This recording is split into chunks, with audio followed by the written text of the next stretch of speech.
Okay guys, now I'm gonna tell you how you can access the channel. First, you have to make sure you are connected to your wireless network first. That way everything will happen a lot faster. Number two, you're going to open your browser, whichever that is gonna be, Google Chrome, Safari, whatever.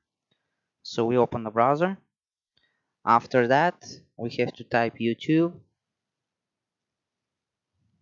After the page loads, we're going to go all the way to the right side where you can see your account.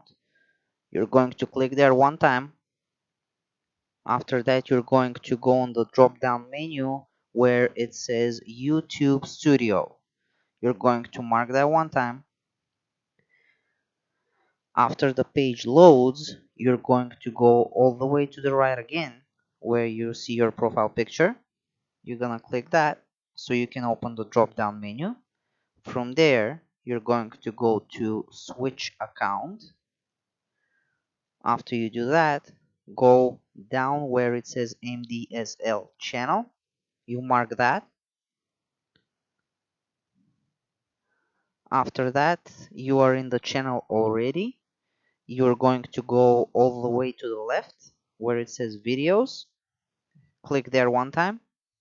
And now it opens the whole list of all the videos that we have. Okay? Thank you.